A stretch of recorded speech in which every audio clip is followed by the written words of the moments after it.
All right, class. So we're going to talk a little bit more about imperialism. Um, so still continuing with the Middle East, and Egypt. So remember we talked about Muhammad Ali. Well, his grandson is going to have the great idea, all right, to create something that a way in which he can get some money for Britain and from Britain and France and European countries, even though the European countries are going to end up controlling it. And Egypt, even though it's in Egypt, they won't really make any money off their own creation. It's a canal. Now, if you know the definition of a canal, it's a man-made waterway. So what they do is they create this canal because it's going to allow Britain quicker access to their Asian countries. So if you think back about the age of exploration, all they wanted, when you think about Portugal, Spain, when they first started exploring, they were trying to find a direct sea route where? If you said India, that is correct. They are trying to find a direct sea route to India. Well, remember we talked about it. That's a long way. That's a lot of mileage for a ship. That's a lot of resources. That's a lot of money. Well, now if you look at the picture with the Suez Canal, all right, they can go 7,200 miles instead of 12,300 miles. All right, they can cut right in between the Middle East, between Africa and the Middle East, and make their way to India. So it's a lot shorter. So Egypt is going to have a lot of traffic and make a lot of money off of this because products are going to be traded throughout their canal. But Britain and France are going to save money as well. All right, so make sure you write. I'm sorry. Make sure you write down the Suez Canal, what it is. It's a man-made waterway that connects the Red Sea to the Mediterranean. Its purpose was to give Britain quicker access. All right, very important. This is very important. You want to know Britain's favorite country. Their favorite country is called the jewel in the crown, and it's India. If you look at the shape, it looks like an udder, and he's just taking gold from it. All right, it's India. It's the shape of India. All right. The reason they call India the jewel in the crown, you have to know that. So write down India. Write down that India is the jewel in the crown for Britain. All right, and the reason they call it a jewel in the crown because if you think about a crown, right, Britain represents royalty. They're known for their kings and queens, so the crown represents Britain. But even more important than the crown is the big time jewels that you have in a crown. So they're saying that even though Britain is the crown and Britain is royalty, this country represents the jewel, and it's called the jewel in the crown because it's the most valuable of all of their colonies. It's the most valuable country. All right, and it's because of resources, raw materials, diamonds, because they're surrounded by water. And remember, you think about geopolitics, they want to be surrounded by water. For example, right here, Pacific Rim. All right, geopolitics. Why do we want this land? Why does Britain want this land? Why do they keep wanting to be around water? Well, because they can trade easily. They can get their products out, they can get their products in, and the land is very what? It's very fertile. They can farm, they can grow things, and there's more raw materials on fertile land. So you want to write down a Pacific Rim, and you want to know what it is. It's the lands of Southeast Asia. All right, and really it's very simple if you think about it. It's all the countries that rim the Pacific. All right, these countries and islands. Now, there's going to be some fighting over this Pacific Rim, and I have to show you when I get to class a map of how close United States is to China and Japan and those countries in Asia. All right, because all we have to do is travel west, right? So we're going to end up beefing, all right, over the Philippines and Cuba with Spain. All right, and we're going to have something called the Spanish-American War. Well, we go there and we do some of the same things that the Europeans did when they were in these places, some bad things, and you'll learn more about those things when you're in American history. If you're interested in talking about it, I'll talk about it when I get back on Friday. But you want to write down Emilio Aguinaldo, all right? He's kind of like the Gandhi of his country, of the Philippines. So you want to put the Philippines. The way you can remember this is Emilio Aguinaldo the Filipino, all right? Aguinaldo the Filipino fought for the independence of his country, the Philippines. He didn't want the United States to be there. The United States came in and said, hey, Philippines, we're going to protect you from the Spanish. You know, we're going to make sure they stop doing cruel things to you. Then they go in and they take over. And that, that made Emilio Aguinaldo very upset. So he fought the United States for independence, Emilio Aguinaldo. Now, the U.S. fought them back, and the U.S. eventually takes over. They were no match for the U.S., and the U.S. is going to force them to grow cash crops. Now, what's a cash crop? Think. What is a cash crop? It's a crop that you grow just to make cash off of. Most of the time, it is not edible. All right.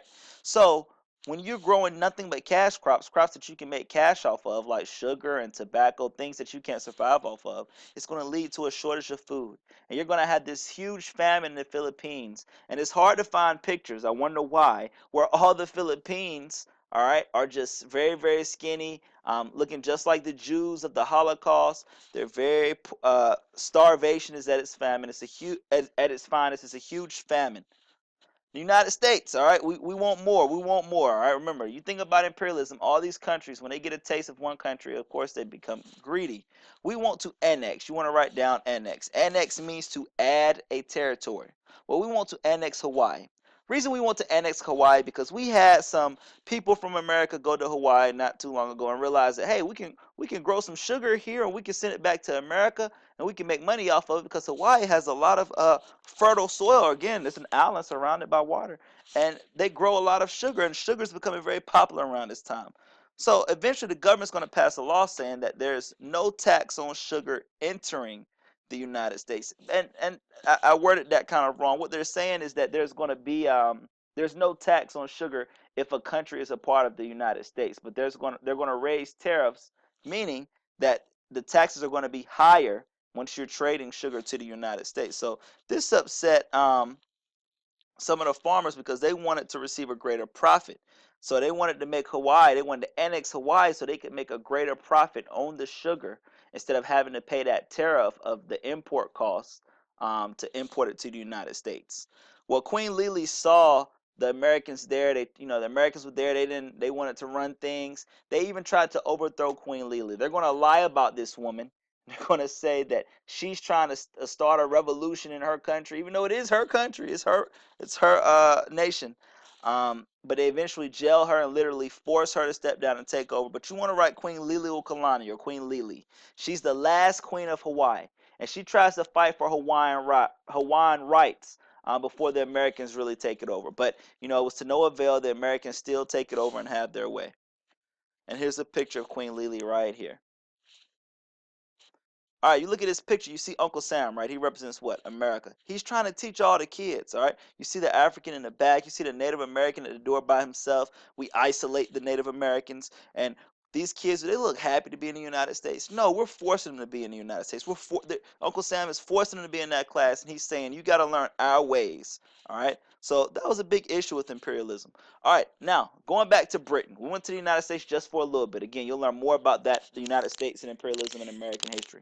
Well, Britain, British versus the Chinese. So Britain wants to trade with China. China's like a turtle state. And when you hear the word China and turtle state, what that means is they like to close themselves off to everybody. They don't want nothing to do with nobody, right? Plus, they see what's going on with European countries taking over all these places. So Britain, knowing that China has a lot, I mean, we know that back to what trade route? Exactly, the Silk Road.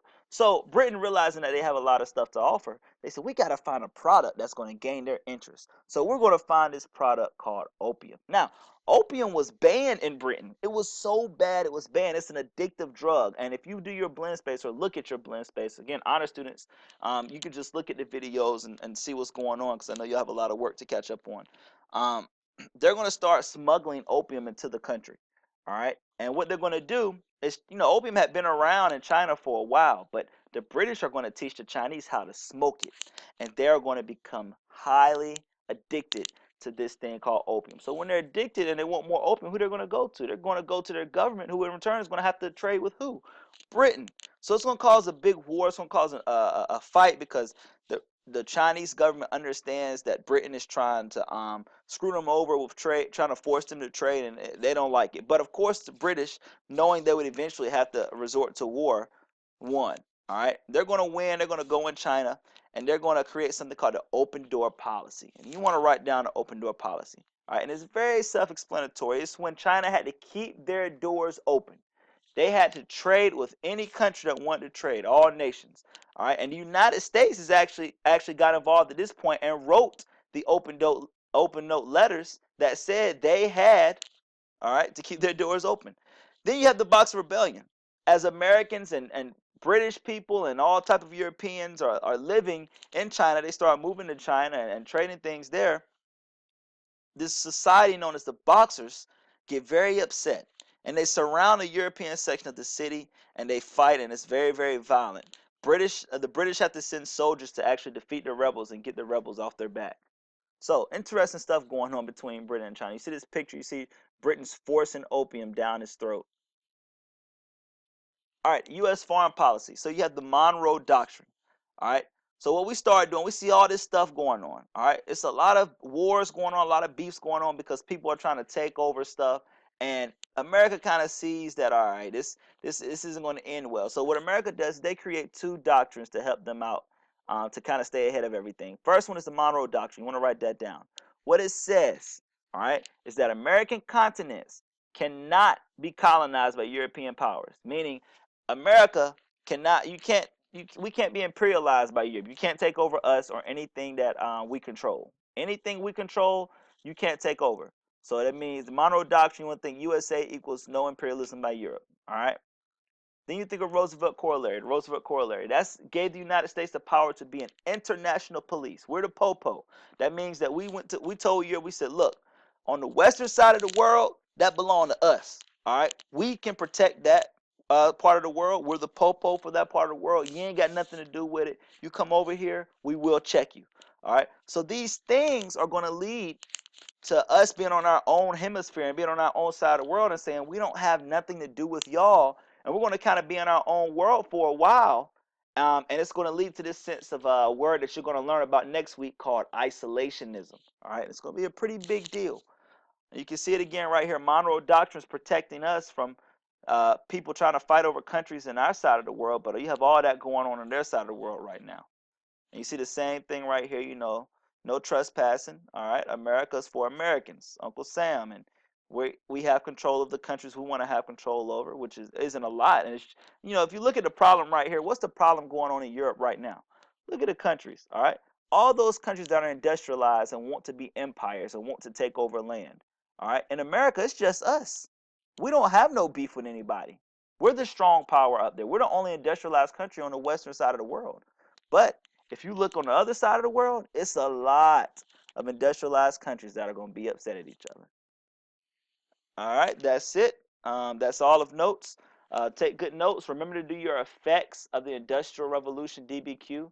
That is under, I believe it's Unit 7, and it's Concept 1, 1.1 assignment list. So make sure you get that done, and we're good to go. Take care.